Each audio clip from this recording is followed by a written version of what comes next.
What's up, dudes? Today is the day. It's the day that the lift is going to be installed. The installer is supposed to be picking it up in about 30 minutes, and then he should be at my house about an hour after that. So an hour and a half-ish from now. We got to do a couple things to prepare for his arrival. Mainly clean out this side of the garage so he's got room to work. I could be a little bit more delicate about placing things around the lift after the fact, but for now I just need to basically move all of this crap. So my car, my kid's car, all this junk, anywhere the tape is, he basically needs access to. So we're gonna move all that to this side of the garage. We gotta move the car out, move the M3 out of the driveway, all that stuff. But today I'm super excited. I don't know how much filming of the actual install I'm gonna be able to do. I don't really know the guy. He's just an installer that came recommended. So for sure, I'm gonna show you as much as I can, and after the fact, obviously seeing the lift and all that other cool stuff. But I hope you're as pumped as I am. I'm like super pumped. I ordered the lift a couple weeks ago. I've been kind of planning for the lift for months. You could call it years if everybody kind of dreams about a lift as soon as they get a garage. But it feels like it's been a long time coming. So today's finally the day, and I'm super pumped, and I hope you guys are pumped. So yeah, anyway, let's get to it. Let's go clean up the garage, and then hopefully he'll be here soon and get it done. Let's do it.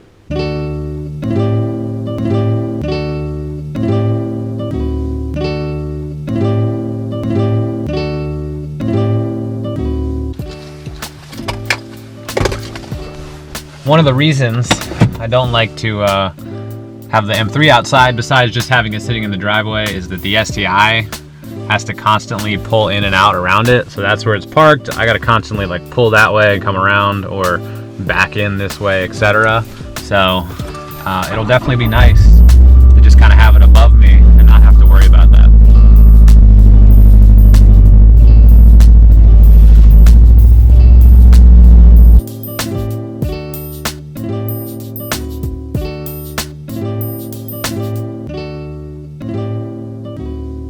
One of the other reasons that I like to keep the M3 in the garage, or I want to keep the M3 in the garage, is I don't drive it quite as much, obviously, as the STI, because it's not my daily driver.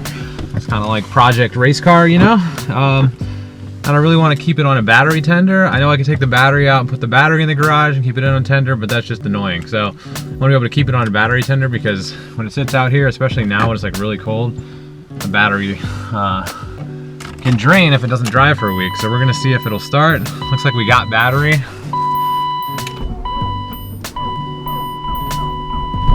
Oh, just barely. This thing would not have started in the next couple days. Yeah, so that's one of the problems. Battery gets really weak, and then that's why I have a little jump pack. I gotta have the jump pack out here. So yeah, it'd be nice to keep it in the garage, keep the battery tender on it, keep it, just sheltered. That's what I want to do. So let's move it so the guy's got room here.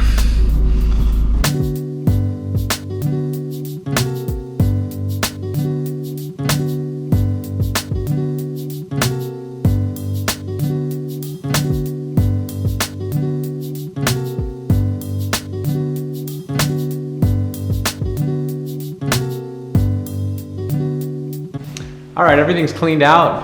It's over here for now. I might have to move it around a little bit. It's probably really echoey in here because there's no cars or anything. Some of this will probably go inside, like the stroller and maybe the fan and stuff, since it's winter time. But what we need to do now is, this is my air compressor. You guys haven't really seen much of it, but it's always been back here in the corner of the garage. I need to turn it on and verify that it's still working and running and everything, because the lift has air releases, which are basically safety releases. When you let the lift down, you have to have like 30 pounds of air or something pressurizing the system to actually let the lift down. It's just a safety feature. So this lift does require air. I need to plug this thing in. It's super loud, which is why I don't use it very often, but plug it in and make sure it still works.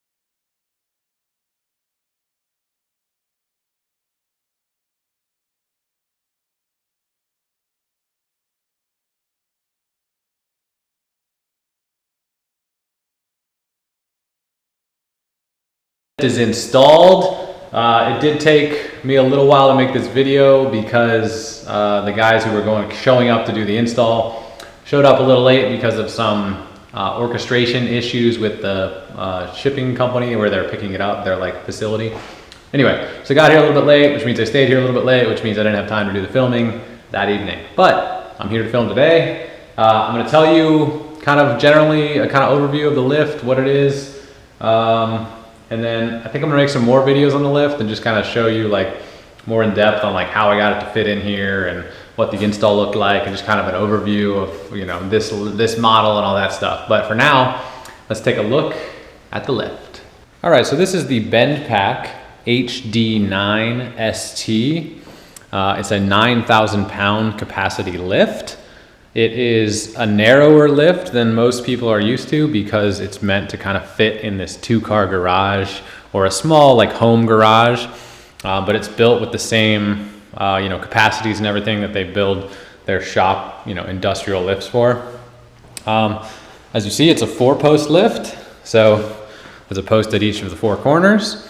There are ramps that you drive on, so you just drive the car straight up on here. You know, approach ramps to get up on top. These are drip trays here in the center. These are removable, so you can work on the car, obviously. The ramps themselves, I don't know if you can see this, but it has like sand in the paint to give you some traction. Otherwise it'd be like super slippery when it's wet. Overall, I'm pretty happy with the condition it showed up in. There's a couple spots here and there. This runway is almost perfect. This one, you can kind of see here and there has a little bit of, it's like some scraping here and here. And then further down here, this is kind of like some scraping. Overall, it looks pretty good. We got to remember this thing did get shipped from California to Virginia. Basically how they ship it is that running board and that board are the like 2 outer shells, and everything else is kind of packed in the middle of them. So this was the bottom one, which is why, excuse me, which is why this one got a little bit of more marring, but you know, you're driving on here anyway, and you kind of, sometimes with freight, you kind of get that light damage. Anyway, so it comes with wheel chocks, obviously. Throw these up here, put the car on, wheel gets chocked front and back so it doesn't roll anywhere. The ramps are removable. I'll show you those later. I actually got this here is a jack stand. So a lot of people are confused about 4-post lifts and think that it's still kind of like the old school 4-post lift days and you can't lift the car off the tires and work on suspension on a 4-post lift. You can. The easiest way is to get an accessory for these lifts that's called a, I think it's like a rolling scissor jack or a rolling jack. Fits in the middle, lets you lift the center of the car. You can put it on jack stands, etc. This is kind of like the poor man's method. It's a tray that this thing slides the whole length. We slide those down. This thing slides as well. Fits in these little channels here on the side. Slides, so you can use bottle jacks on it to lift the front or rear of the car, and then you can put it on jack stands, etc. So nice little feature. It's like $100 to add that. I just went ahead and added it. Overall, super happy with it. Cars fit great. I'm going to show you here in a minute. I've not put the STI on here. We're going to put the STI on it and just check it out, but see how high we can get the STI with the wing and stuff. The M3, if you follow me on Instagram, I'll put it here on the screen. Put up a lot of pictures of this, but the M3 nestles perfectly with its roof basically on the ceiling. His hood is under this beam here, and its trunk is under where the door comes up and rests. So yeah, let me just show you quickly kind of generally how it works. I'm sure you guys you're curious. All right, so this is basically the control, the power, everything here. This lift does require air. So some of the other lifts do not. Air is just kind of like an extra safety feature. It basically has auto engaging locks. What that means is they hang on these, this is like a ladder, I think is what they call it. But the locks engage in these different points. So if any time a cable or the hydraulic system were to fail, it's going to catch on this steel bar on either side and keep it in place. So you need the air to be able to release those locks. This unit here is just run by, it's a hydraulic pump and motor, so it just There's a bunch of fluid in here, and you know, cycles through the hydraulic system. There's a big, I can show you in a minute, but there's a big hydraulic thing under, hydraulic actuator arm under there. But anyway, this is plugged in. If you got air in the tank, you only need air to drop it. So on this side of the unit, there's a button here. This raises it, this lowers it. This is your air release. You can hear the air release. So I'm gonna just raise it up for you, and you can kind of see how it works.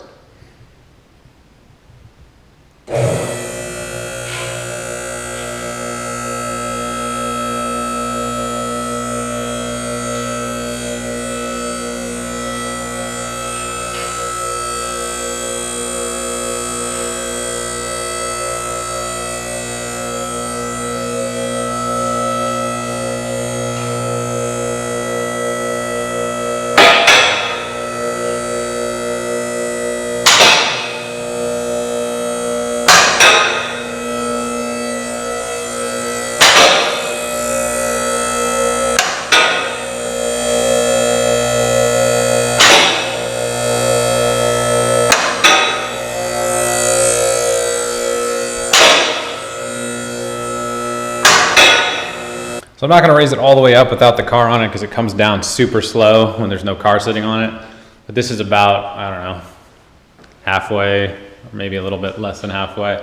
But as you can see, the unit itself, it's not resting on the locks at the moment. Driveway or garages are usually sloped outward. So we've set it up. If you heard the locks, the front locks engage first, the rear locks will engage after, because the rear locks are set a little bit higher. That way when you set it down, instead of the car settling straight on the locks and kind of being tilted, the back will settle first and then the front will settle, and it'll even it out. So this is basically it. It's not a very complex system here. I'm gonna throw the STI on it here in a second so we can test it out. But yeah, drip trays. Obviously you don't want the M3 dripping on the top of the STI. These are end plates here that just basically prevent you from driving off the end. So like I said, with these out of the way, you can easily walk in front of it. There's enough room up here to you know, work on the car. You're probably not pulling a motor up here, but you can always back the car on and pull the motor that way if needed. So yeah, it's you know, it's definitely tight in this garage, but it's definitely doable. 2-car garage life can now become 3-car garage life. Like I said, it's big, and people who are not into cars probably don't really want this on in their garage, but car people, very nice. So is this thing loud? The lift itself is not loud at all. If you need the air compressor, my air compressor is insanely loud, as you heard earlier in the video, but basically to release the lift, you just have to hold this button, which causes the air to undo the locks. Then you hold this lever down and it'll let it go. I need both hands, so I'm gonna set you down. Push the button, locks disengage, push this lever, lift starts going down. Since there's no car on it, it's like crazy slow because it kind of relies on, it's cold out here and it relies on the weight of the car to kind of push the hydraulic thing back out. All right, so let's go ahead and throw the STI on it. I'm very interested to see how it fits with the ceiling and everything.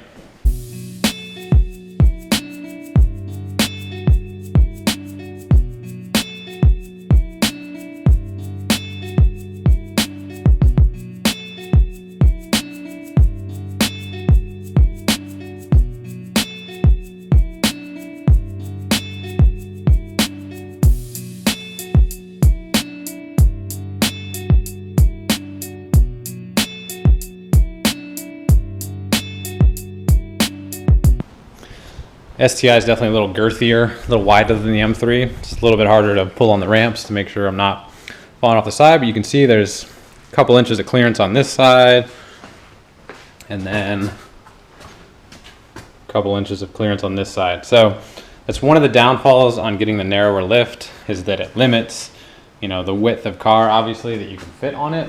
So I kind of future-proofed myself and made sure that most of the things that I'd be interested in, STI, newer M3, all that stuff, will fit on this lift and underneath the lift. Something like a Z06 is too wide. Something like a super, you know, kind of supercar level squatty wideness, in most cases are too wide. So, but you know, you're buying a supercar, you probably don't have a 2-car garage with this kind of lift. So not a big deal. Put the STI up now, see how high we can get it. I don't know, I don't think I'm gonna be able to get it as high, obviously, as I got the M3 because of the wing on the back. But it should still be high enough to like sit under it and work on it. So let's see what happens.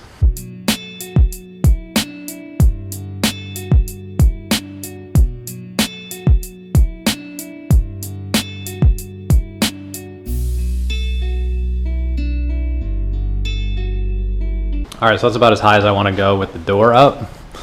As you can see, wing kind of impedes the height of the ceiling here. So if I put the door down, I can definitely get it up a little bit further, but still, you gotta remember I'm really tall. I'm like 6'4", 6'5". It's not, like I said, it's not above my head. The M3 I can get, this comes up to here, and then you gotta remember that the runway is, you know, runway to the whatever your ground clearance is on your car. So the M3 I can stand under it, I'll show you that in a minute, but the STI can't stand under it, at least with the door open.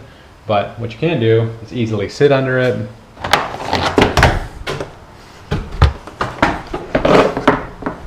Like I said, these just pop out of here. And then we're under the STI. As you can imagine, transmission fluid changes, even oil changes, that's my Fumoto drain valve, have just become extremely easy. Any sort of, there's a starter, man, there's obviously plenty of clearance to do whatever you want. Exhaust system, clearly, clearly an easy job.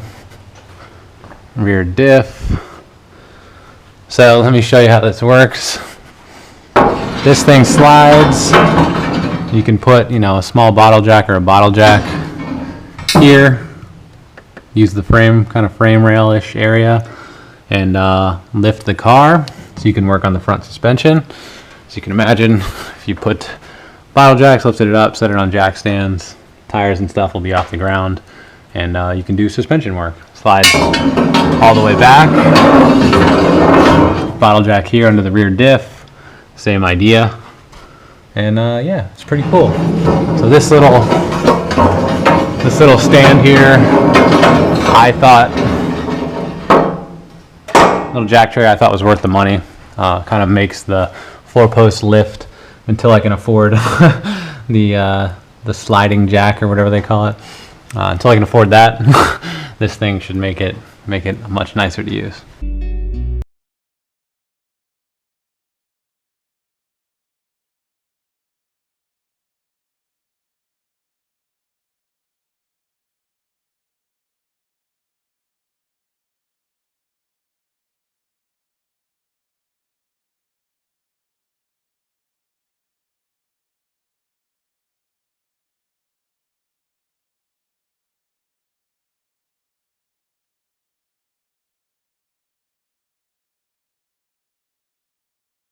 Clearance, drive-through clearance.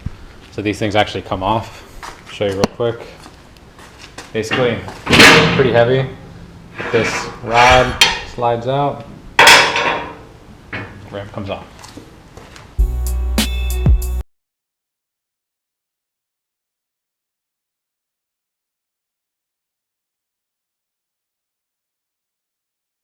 The M3 on the lift, as you can see, pretty close to the ceiling. This beam goes across the hood, which is why it doesn't interfere. I put the door down because people outside are being noisy, but the door comes up and rests over top of the trunk, which is awesome. It's currently sitting on the locks, which is why you see some cable slack here. Basically, when it's sitting on the locks, it lets all the tension out of the hydraulic system, so the cables go slack. This is normal, I've been told. But this is me, 6'5", walking underneath the M3. You know, this is it sitting on the locks. It'll actually go basically an inch or two higher if you're okay to work on it without it on the locks. My hair touches right here on the bottom of this X brace. But But yeah, this is ridiculous amounts of access. I tried to park it kind of center, but the M3 is not quite as wide, so you have a little bit of leeway side to side on these tracks. Without any cars in here, it's obviously still very roomy. This is up in the air. It's easy enough just to duck under. If you're not as tall as I am, then it's also easy enough to not have to duck at all. But yeah, M3 up in the air now. Said plenty of room up in front. I store some stuff up here. This is another drip tray I have just to kind of cover the rear diff. We'll throw that up there in a minute. But I'll put it back together here so you guys can see kind of how it fits in the garage. But the lift is going to become, an integral part of the channel.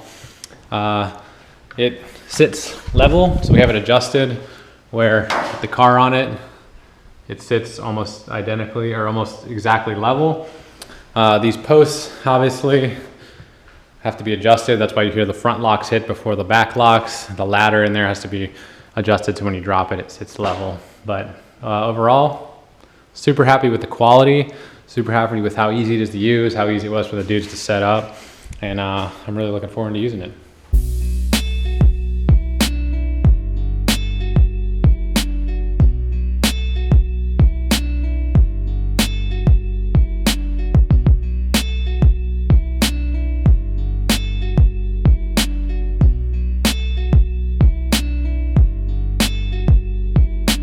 Okay, here's the clearance situation with the STI under it. Plenty of room, obviously.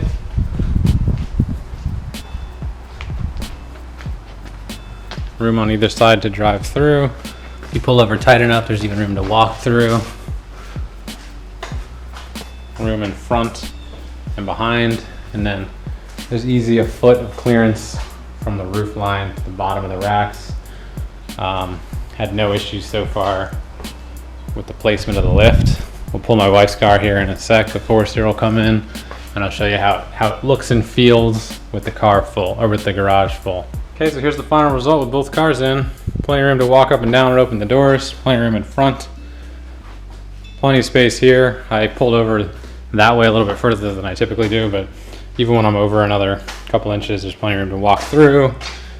Yeah, I mean, definitely heavy on this side of the garage, but still plenty of room to move around in here and work on stuff.